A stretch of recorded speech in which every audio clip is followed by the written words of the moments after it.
En fait, la différence du M67 avec les autres masterminds, pour nous, c'est vraiment joué au niveau des valeurs et de la communauté. On a senti aussi qu'il y avait un feeling. Donc, c'est pour ça on s'est dit, allez, on y va. Nous, c'est Clem et Mumu et on aide les créatifs et les indépendants à se lancer en freelance. Moi, c'est Clem. Moi, c'est Mumu. Du coup, on a plusieurs blogs, chaînes YouTube, etc. Créateur Nomade, c'est notre programme phare. À côté de ça, on a aussi le blog So Alternatif. Formation design graphique, les petits aventuriers. Ce qui nous a motivé à rejoindre le M67, c'est qu'on vit au Canada, à Montréal, et qu'on avait envie de reconnecter avec des entrepreneurs, avancer, de pouvoir échanger, de se poser sur les questions, prendre du recul.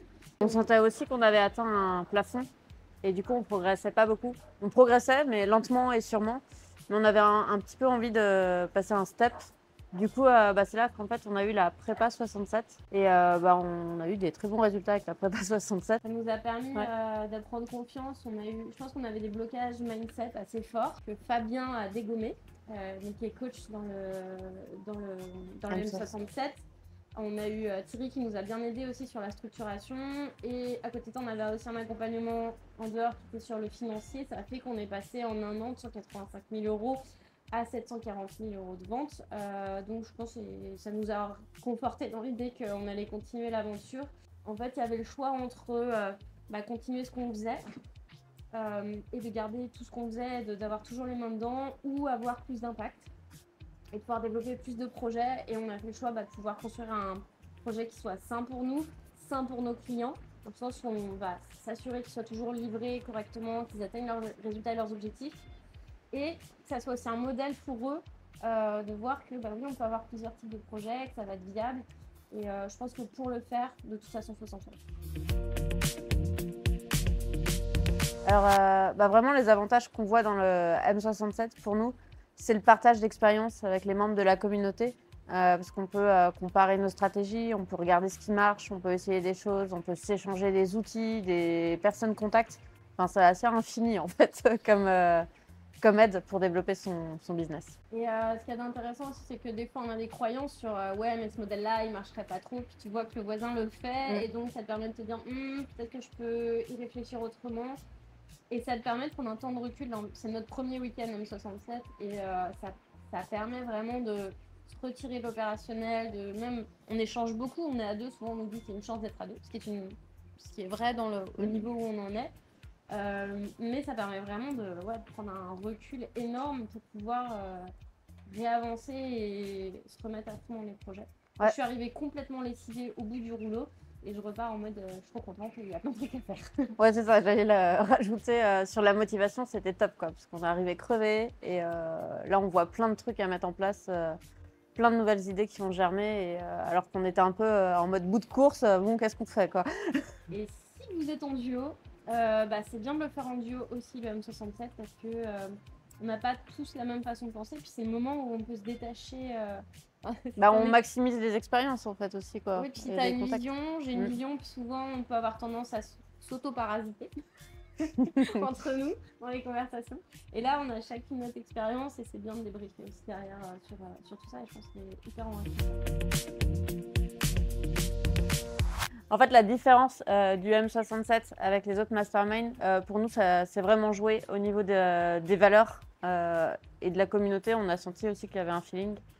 Donc, c'est pour ça on s'est dit, allez, on y va. Et on a pris notre décision assez rapidement sur le fait de rejoindre la communauté. C'était une évidence en fait de dire ok, on va là. On a besoin de quelque chose de carré aussi, et d'humain bienveillant, beaucoup d'humains bienveillants, et qui soient dans le partage et pas dans la retenue.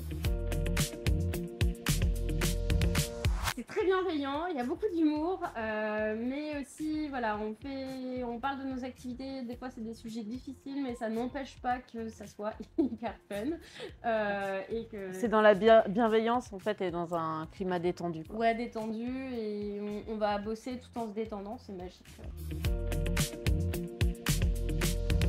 Je pense que le meilleur conseil qu'on pourrait donner pour une personne qui hésite à rejoindre le Mastermind Squared, ça va être, je pense, une personne, si tu stagnes dans ton business, que tu n'arrives pas à avancer, bah, c'est peut-être le moment d'y aller parce que bah, justement, on va te lever des blocages, tu vas rencontrer du monde, tu vas avoir plein d'opportunités et de nouvelles idées pour justement bah, casser tes plafonds de verre. Et je pense que c'est aussi de réfléchir à quelle étape tu rentres dans l'étape squared aussi. Est-ce que tu es à la prépa? Est-ce que tu es au M67? Ou est-ce que tu es au M78? Pour être au bon moment, au bon endroit, pour avoir les bonnes réponses par rapport à tes problématiques.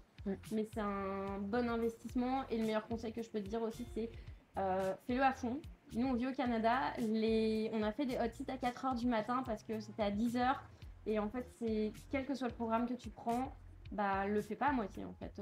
S'il faut se lever à 4h du matin, s'il faut s'organiser pour être là à chaque rencontre, parce que chaque rencontre, tu peux trouver la petite pépite qui va débloquer là où tu en es. Donc, rencontre virtuelle, rencontre réelle, pour en tirer le maximum. Et toi, donner aussi beaucoup, être dans une démarche de don de tes expériences et d'authenticité. Alors, une expérience marquante chez Squared, bah, moi, c'est les hot seats avec Fabien. Ça m'a retourné le cerveau et ça a permis de casser beaucoup de croyances. Et il y avait un hot seat à 4h du matin. Je suis ressortie un peu secouée. Il a fallu beaucoup marcher après derrière. Et en fait, dès qu'on a appliqué, dès que j'ai pété ses croyances, que tu as pété ses croyances. Ouais, ce hot seat, il nous a pas mal égratigné en fait, mais bah, c'était pour notre bien au final. Donc ouais, faut être prêt à se remettre en question. Et je pensais ne pas être coachable. Et en fait, j'ai découvert que si, et que c'est hyper précieux en fait de ne pas être sur oui mais et d'être je t'écoute et je vais prendre du recul dessus.